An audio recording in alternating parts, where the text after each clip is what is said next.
Welcome, everybody, to the NFL Show on the Grueling Truth Sports Network. I am your host for the NFL Show, Mike Goodpaster. Right now, I'd like to welcome my co-host from the FF Face-Off, Anthony Cervino. How you doing, Anthony? I'm doing great, Mike. How are you? Oh, I'm doing great, and we have a guest today, and since we're Bengals and Cowboys fans, we always go out of our way to find guests that have teams that are worse than ours, and the problem is it's hard to find them, but of course we had Sam on Friday who's a Lions fan.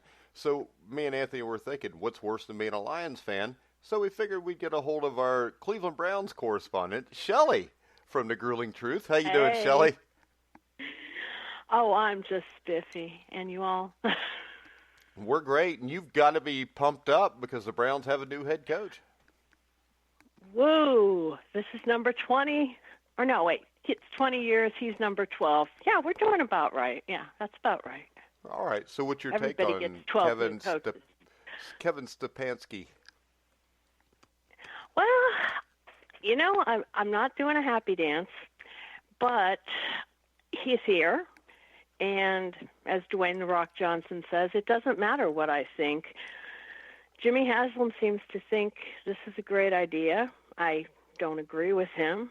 I wish he would sell the team to someone who knew football or just shut up and sign the checks. One or the other. I really don't care. But, yeah, Stefanski's here, and I'm just going to get on board and go, yeah, woo. All right. It's great to have a Cleveland Browns fan on with all their optimism, isn't it, Anthony? We are overwhelmingly optimistic. I mean, to me, Stefanski's a very underwhelming hire. Yes.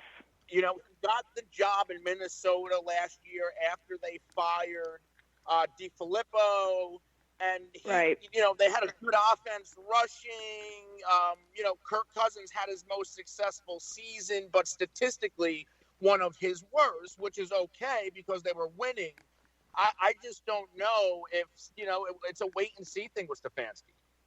Yeah, I think it's a bad hire. It really is. Josh McDaniels was going to be the hire, especially because he did go to Cleveland with his wife. So I thought that was a lot. Right. Yeah, but did you hear what happened when they got there?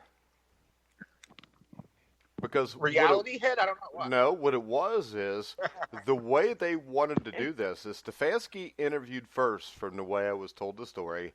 And Stefanski agreed to everything, even the thing where he had to meet with the owner every Monday, all day after the game.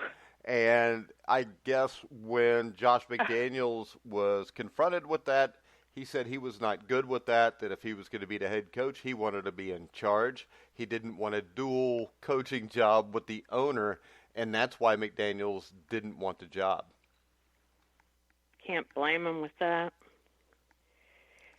So you can't.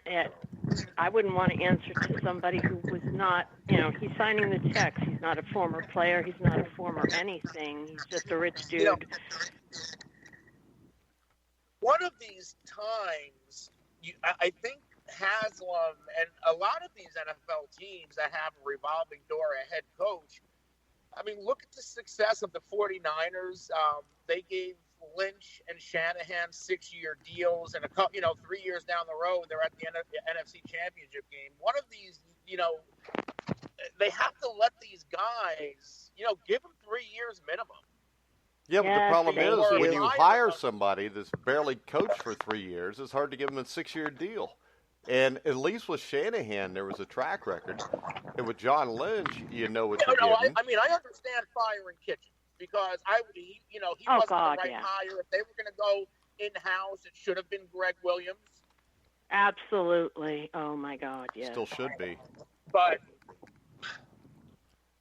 you know, these one or two and done for the Cleveland Browns, you said, 12 coaches in 22 years. You have to give somebody at least 3 years to try to turn it around. Yeah, but you know what? If you look at that list of 12 coaches, they were all bad hires, probably shouldn't have been hired to begin with. And how much worse would it have made it to keep one of those idiots for 3 or 4 years? You're going to be screwed either way. And I think the thing that's sad here, out of all these guys that were hired, the best candidate's still sitting on the sideline, which was Eric Bieniemy. I was good with Bieniemy coming. I was good with that. Yeah, but they didn't even interview him. It's absurd that, I know that there's the Rooney Rule, but it seems like in the past couple of years, it really is meaningless because we are seeing fewer and fewer African American or non-white head coaches on the sideline. And that's including Ron Rivera. Yeah, and this is the thing. Mm-hmm. When you look at it, Marvin Lewis probably deserved a head coaching job a year or two before he got it in Cincinnati back in 2003. And people would bring him in, interview him, and then ignore him. Eric Bieniemy is having the same thing done to him right now. And Marvin Lewis, not saying that he was a great coach, but he did a good job at Cincinnati. He just kind of wore out his welcome and never got him over the hump. But to me, that's probably more of an owner problem than it was a Marvin Lewis problem. And then you had Dallas brings Marvin Lewis in. And then as soon as Marvin's out of there, they bring in Mike McCarthy and hire him.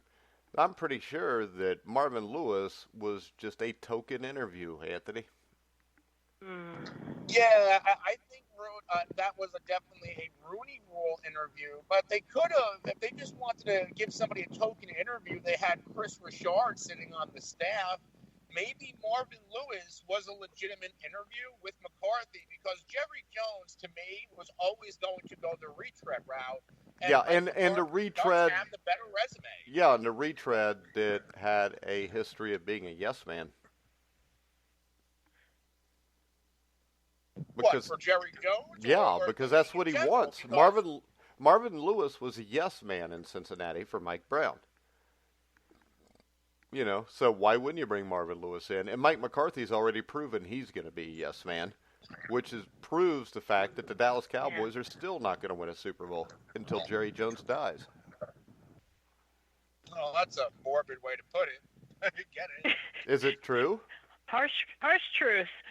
Yeah. I mean, what the hell? I mean, Jerry Jones is a guy who tried to take credit with Jimmy Johnson yesterday by saying what we accomplished. That's bull crap. Yeah. Because the only thing that was accomplished here was this. Jimmy Johnson had the Dallas Cowboys set up to possibly win 4 or 5, maybe even 6 Super Bowls in a row. And he was so selfish that he fired the guy who was the reason why it happened, and he hasn't won anything since. And I think it's an absolute disgrace that Jimmy Johnson didn't get in the Hall of Fame a lot sooner, and it's an even bigger disgrace that he didn't get in before Jerry Jones's pathetic, sorry, owning butt. I didn't want to cuss there. Because why is Jerry Jones in the Hall of Fame? Because he brings in a lot of money. Right, but that still is a contribution to the game. No, it isn't. It's a contribution to the owners. How are you going to disrespect the people that actually gave their sweat and blood to make those owners that money? Without the players, I don't care what Jerry Jones is doing to bring in money. The money's not coming in.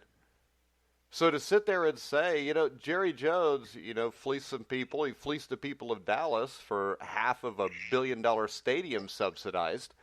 I mean, what's Jerry Jones done except wreck what could have been the greatest dynasty in the history of the NFL? Because he was selfish. So, his endorsements, wanting Pepsi when it was a Coke League and wanting Reebok when Apex and Nike were making the jerseys, that's significant movement towards where the financial standing of the NFL is as a whole, regardless of whether or not it's right that retired players aren't getting what they need. Well, I'm pretty sure the way the NFL, and see, this is the thing. If you're going to be in the Hall of Fame, I mean, and you're an Jerry owner. Play a big role in free agency. Wait a second.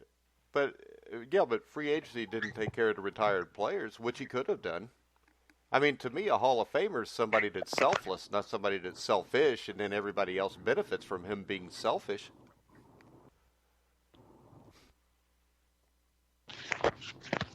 But, I don't know. You're talking about players that, owners are in their own tier. How about this? I don't think owners should even be allowed the Hall of Fame. Absolutely not. They're not the ones bleeding and breaking their necks out there. But if you're going to take owners out, then how are you going to put the Sables in, who created NFL films, who really paved the way for the way sports is viewed? There you go. Because that's why. That you shot just said it. that the Sables caught of the football in the air, there was no sport getting that type of coverage. So the Sables deserve to be. Yes, they do. They do. Play that. I didn't say that only players deserve to be in. I just said owners don't. And what the Sables did for the NFL was as big as what anybody did outside of the players. But, I mean, Jerry Jones is a scumbag. In his life, in the way he owns his team, and the way he runs his team. And the thing that blows my mind is all the Cowboys fans that are all right with it, even though their team is basically beating their head against the wall all the time, because this guy is so selfish and so arrogant that he doesn't care about the fans in Dallas. Yeah, he doesn't. He cares about himself. He cares about his family. He's like the Browns in Cincinnati, only he's got unlimited funds. Mike Brown and his family don't give two craps about the Cincinnati Bengals fans. Jerry Jones doesn't care about Dallas Cowboys fans. And how can you be in the Hall of Fame as an owner if you don't care about the fans? Sorry, Shelley, go ahead. Oh, no, I was just going to say, I think across the board, maybe there's some exceptions, but we're just, we're just a commodity here. They're going to trade the players, get our attention. All that hype that came from Cleveland before we even started training camp last season, that was, sell tickets, put asses in seats, sell some jerseys.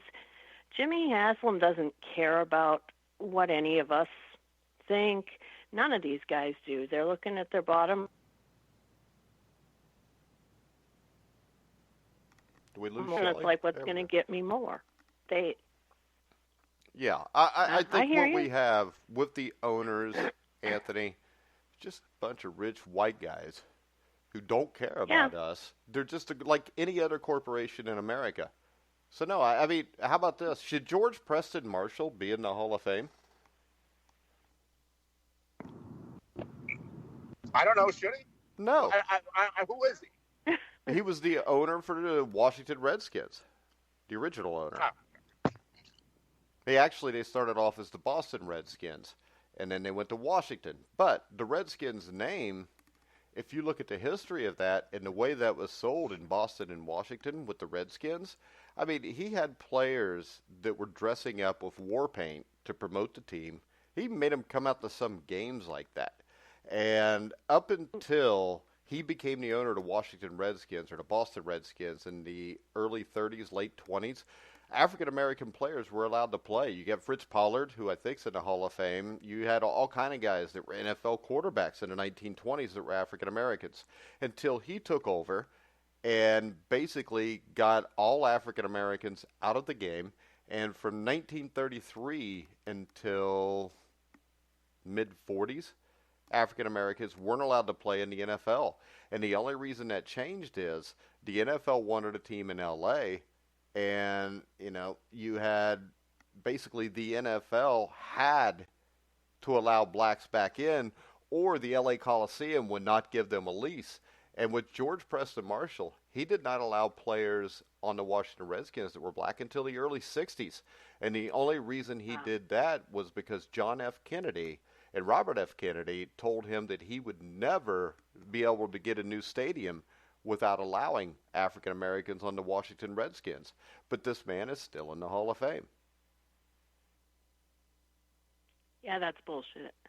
Yeah, and what about this? I mean, you talked about it with guys like Eric Bieniemy not getting a chance. What about a guy like Tom Flores? Bill Cowher is only in the Hall of Fame because, everybody likes him and he's on TV all the time. He coached 16 years. He won one Super Bowl. But he also lost 4 home AFC championship games where he was the highest seed. Tom Flores, on the other hand, was a player for the Kansas City Chiefs. Super Bowl IV, won a ring. Super Bowl 11, he was the defensive coordinator, I believe, for the Oakland Raiders, won a ring. Super Bowl 15, head coach, won a ring. Super Bowl 18, won a ring. And he was the first Hispanic quarterback, the first Hispanic head coach, and the first Hispanic general manager in NFL history. How does that get trumped by Bill Cowher's one Super Bowl win in 16 years and being a pretty good special teams player for the Buffalo Bills for a couple of years? I think you said it. He's on TV. Everybody likes him. Listen, I tagged you, Mike. I tagged the Growing Truth in a tweet that somebody tagged me in. Who was the coach he was comparing it to? Tom Flores? No, it's from this morning. There was a couple of head coaches with similar Bill Cowher resumes that, if you look at it, I wouldn't consider them Hall of Fame coach. Like Mike McCarthy. Mike McCarthy has almost a similar, very similar resume to Bill Cowher, and I'm not putting Mike McCarthy in a Hall of Fame. No, and the thing is this. Is Sean Payton a Hall of Fame coach? He's another one with a very similar resume. See, I think to be a Hall of Fame coach, you had to either be a pioneer in the game or you have to be a legendary head coach. A legendary head coach is Lombardi, Hallis, Belichick, guys like that. I'm not even sure Tony Dungy belongs in. Bum Phillips is a guy that belongs in. He didn't win a Super Bowl, didn't even get to a Super Bowl. But Bum Phillips, I mean, all the defensive fronts that are run today, he's the one that came up with the numbering system, the lettering system, and everything else.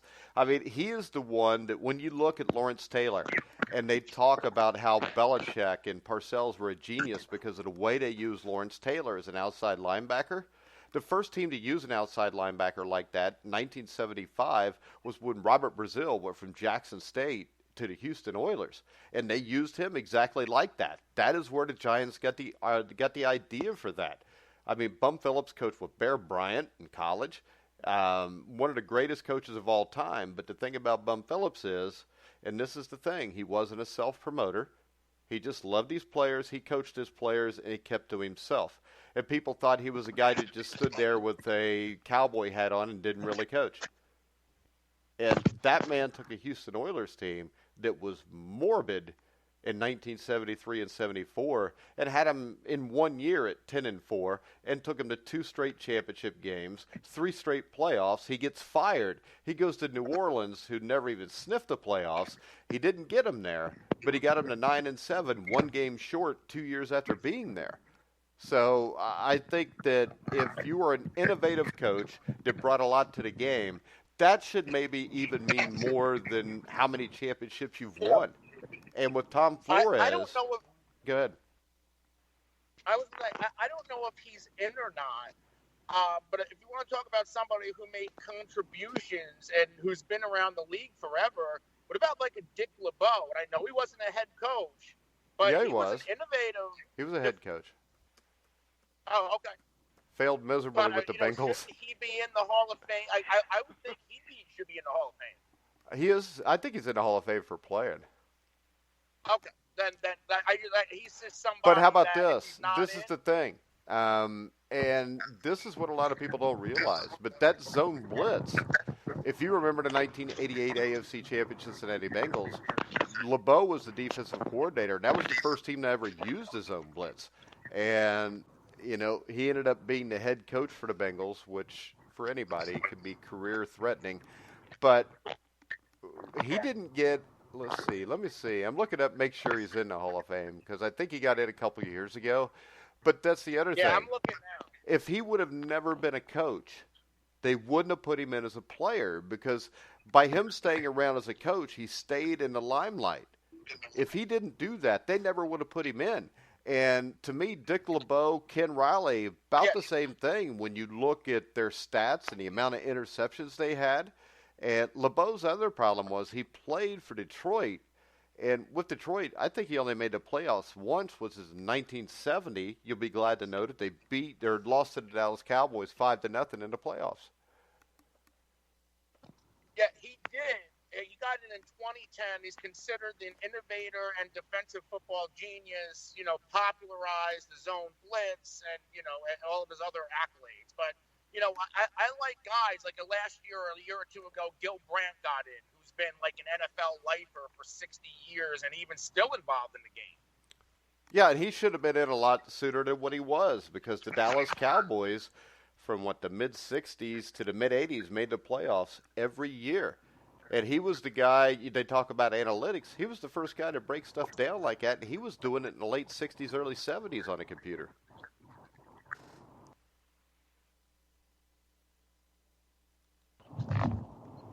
And he was also a guy that took guys like Bob Hayes and took him from being a track and field star to being an NFL star. Right. But, I just say let Tom Flores in, keep Cowher out. And that's not just because he's a Steeler, but it would be a good reason if that was my reason. All right, you guys want to look at the playoff games this week? We had the Minnesota Vikings, who completely tanked in the second half against the San Francisco 49ers. They sure did. Yeah, and Kirk Cousins, 21 for 29, 172. That wasn't the problem. The problem was Dalvin Cook, 9 carries, 18 yards. It doesn't surprise me that the 49ers won this game, Anthony, but it does surprise me the way they shut Dalvin Cook down. I mean, all that being said, you said his line, 9 carries. Dalvin Cook isn't a 9 to 15 carry guy. He's a player almost like a Zeke or a Derrick Henry, not as punishing, but he'll get going and wear you down and eventually start to break something. And he just didn't get enough carries. And I don't know if this game was that far out of reach where they just game planned him out in the second half. No, because it was 14 to 10 at halftime. He should have had 15 carries by halftime. Right, and it honestly did remind me of watching the Dallas Cowboys. Yeah, and that's what gave me so much hope as a Bengals fan, that we won't have to be last ever again, because the offensive coordinator calling these plays is Kevin Stefanski. Hey, now, let's give Kevin a chance. We've seen all season long how deadly the Vikings can be with their screens, and we didn't see enough screens. Did we see any screens?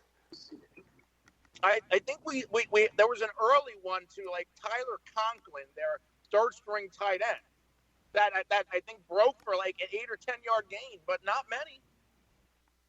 Yeah, to me what I saw was they just didn't play the way they got them there, and they ended up getting hammered. And I'll tell you what, the 49ers defense, when they're completely healthy, may be the best defense in the NFL, Anthony.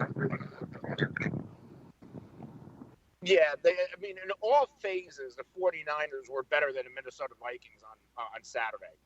Yeah. And that defense, with that healthy pass rush, and forget about, Quan Alexander and D. Ford, Nick Bosa, he is the player that came out of the draft. I mean, you can talk about Kyler Murray and all these. Nick Bosa is the best player to come out of this draft so far. Yeah, as long as he stays healthy. Which he did have some issues with this year, too. Yeah. But when he's on the field, he completely changes the complexion of every game. He's a stud. Him and his brother are both studs. Oh, God, yeah. Next up, Shelley, I know this upsets you because you're a big Baltimore Ravens fan, but the Tennessee Titans dominated the Ravens from start to finish, beat them 28-12. And the thing that strikes me is this, Anthony, all these people out here that are saying I told you so of Lamar Jackson, who were on his jock all year long. But the one thing I do know is I have said since the start of this season, his year would end exactly the way it just ended, did I not? No, you did. And, before the season, I had my questions about Lamar Jackson, and I quickly jumped on the bandwagon. I thought the Ravens would dominate this game, and there's the questions. All the questions about Lamar Jackson are now back, and they should be back. The fact that they weren't one of the teams. We saw the Patriots get Sanu. We saw the 49ers go after Emmanuel Sanders. The fact that they were so lackadaisical in addressing their wide receivers That could be a big I mean, can you imagine a healthy A.J. Green not making a difference in a game like that? I could. Not enough Wait a second, though. weapons, I could. right? This is the thing. All right? I don't think it matters who his receivers are because a receiver can't catch a ball that's 10 yards behind him. Lamar Jackson was 31 for 59. They blitzed him. They gave him different coverages. But if you notice, when they blitzed him, they would usually blitz him outside, and the inside guys would not come hard. They would sit there. They were just trying to box him in and make him be a quarterback. And when you do that, Lamar Jackson is not that. He's never going to be that. So I think that it doesn't matter who his wide receivers are. He's got to be able to get loose and run. Or he's got to be able to throw the ball deep. And even throwing the ball deep, what I see from Lamar Jackson right now is the same thing I saw in college, which is why I didn't like him then. It's because one time he'll throw the ball sidearm. The next time he's throwing the ball three-quarters. The next time he's throwing the ball over the top. His footwork is terrible, and he is never going to be a guy that can move in the pocket and throw. And I said it earlier in the year, Deshaun Watson is 100 times better than him. So's Patrick Mahomes. So's Russell Wilson. Lamar Jackson is never going to be a great quarterback in this league, but you know what? He'll do amazing things in regular season games that don't matter, Shelley. Yeah. Yeah. I mean, Saturday he had 300 yards passing. He did get 100 yards running, but I'm no Lamar Jackson fan. I think he's just one of those guys that everybody latched onto and Mayfield last year. Put him on top of a heap somewhere and said, hey, this is the guy. You know, that is what everybody did with Baker Mayfield last year, too. Yeah, and we see how well that worked out for Baker. Yeah. I've never been a fan of rookie quarterbacks.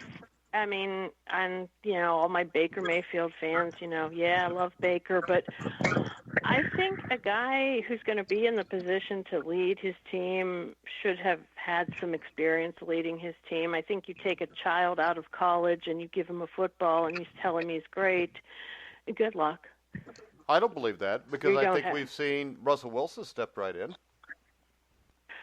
But I think that's more the exception than the rules. But the thing is this. When you draft a guy in the first round, isn't he supposed to be the exception to the rule?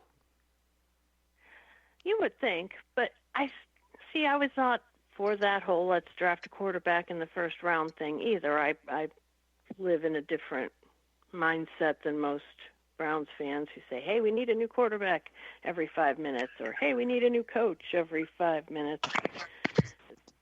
Yeah, but see, the problem with Baker Mayfield that I see, Anthony, is this. When I watched him in college, I thought, well, he could be good. He could be a stud.